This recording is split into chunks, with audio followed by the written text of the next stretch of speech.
Cruising down the Chao Phraya River is like watching the city's heartbeat. Temples glowing, streetlights dancing, and life unfolding on both sides.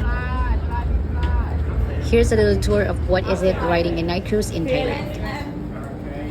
We paid 1,200 Thai baht, and that includes buffet dinner, live music, and a night views of landmarks like Wat Arun, Grand Palace, and Rama Bridge.